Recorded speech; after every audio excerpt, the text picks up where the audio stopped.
जय श्री कृष्णा, जय श्री राधे। कुछ लोग कहते हैं कि दीदी जब जाप करने बैठते हैं तो उस समय बहुत नींद आती है। तो कुछ लोगों के साथ ऐसा होता है कि जब वो जाप करने बैठते हैं तो उन्हें बहुत नींद आती है, या फिर जैसे वो कभी भागवत कथा में गए हैं, प्रवचन सुन रहे हैं, तो उस समय भी नींद कई लोगों को आती है। तो इसका क्या कारण है? इसका एक कारण तो ये हो सकता है कि अभी आपकी भजन में उतनी आसक्ति नहीं हुई है, अभी आपको परमात्मा से उतना प्रेम नहीं है जितना कि होना चाहिए। और दूसरा एक कारण ये भी हो सकता है कि आपका उस समय तमोगुण बढ़ा हुआ है। तो आप जब भी जाप करने बैठें, अगर आप मॉर्निंग में जाप करने बैठेंगे तो उस समय तो आप स्नान के बाद ही जाप करने बैठेंगे। और अगर आप इवनिंग में जब जाप करने बैठते हैं तो आप कोशिश कीजिए कि उस समय भी आप स्नान के बाद ही जाप करने बैठें। दूसरा ये है कि आप अगर आपको जाप करने में बहुत नींद आ रही है तो आप उस समय भगवान आपको जो भी आपके गुरु ने दिए होंगे पाठ कि आपको इसका रोज़ पाठ करना है, तो आप उतने टाइम के लिए अपने जाप को छोड़ के पहले वो पाठ कर लीजिए। पाठ या फिर आपको जो भी कहा गया होगा कि भागवत पढ़ना है, या जो भी आपको आपके गुरु ने नियम बताए होंगे, पहले आप वो कर लीजिए और फिर उसके बाद अपने जाप को आप कंटिन्यू कीजिए। एक चीज़ आप ये भी कर सकते हैं कि अगर आप 3-4 लोग, अगर ऐसी कंडीशन है कि आप 3-4 लोग बैठकर साथ में जाप करें, तो आप 3-4 लोग बैठकर साथ में जाप करिए, उससे भी नींद नहीं आती है। और कई बार भय के कारण भी नींद नहीं आती है। तो एक उपाय ये भी है कि आप अपने गुरु के सामने, अगर ऐसा संभव है कि आप अपने गुरु के सामने जाप कर सकें, तो आप अपने गुरु के सामने बैठकर जाप करें, उससे भी आपको नींद नहीं आएगी। और अगर ऐसा संभव नहीं है तो फिर आप अपने गुरु का कोई चित्रपट सामने रखिए और मन में ये भाव मत रखिएगा फिर कि ये तो चित्रपट है। आपको यही सोचना है कि हमारे गुरु ही साक्षात हमारे सामने बैठे हुए हैं, और फिर आप अपने जाप को कंटिन्यू कीजिए। इससे भी आपको नींद नहीं आएगी। और एक कारण, सबसे बड़ा कारण ये हो सकता है कि आपकी नींद पर्याप्त ना हुई हो, इस कारण भी आपको नींद आ सकती है।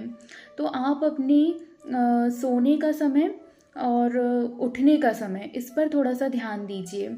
आप जल्दी सो जाइए और फिर सुबह जल्दी उठिए। अब सबका अपना अपना रहता है वो तो, कि किसी को 5 घंटे की नींद पर्याप्त होती है, किसी को 6 घंटे की चाहिए होती है, किसी को 6.5 घंटे की चाहिए होती है।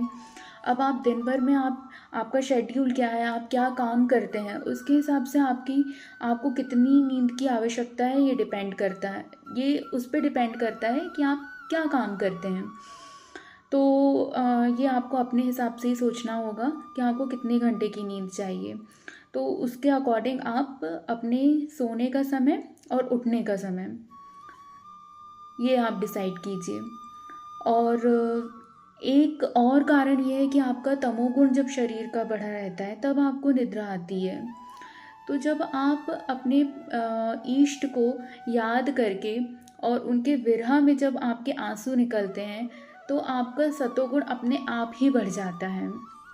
तो आप अपने इष्ट देव के जो लीला चरित्र हैं उनका चिंतन कीजिए, या फिर उन्हें पढ़िए, और फिर उसमें थोड़ा सा पढ़ने के बाद उसका थोड़ा सा चिंतन कीजिए कि भगवान ने कैसे क्या किया होगा, ये लीला करते समय वहाँ कैसा क्या रहा होगा। थोड़ा आंख बंद करके उसका चिंतन कीजिए, उसमें थोड़ा डूबिए, तो इससे भी आपको नींद नहीं आएगी।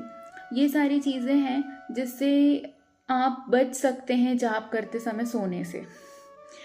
और अगर इसके बाद भी आपको जाप करते समय नींद आ रही है तो फिर तो सीधे गुरु जी के चरणों में जाके नतमस्तक हो जाइए और अपनी समस्या बताइए कि हमारे साथ ऐसी ऐसी समस्या है, हम जब जाप में बैठते हैं तो हमें नींद आती है। फिर आपको आपके गुरु जो भी आदेश दें उसके हिसाब से आपको करना चाहिए।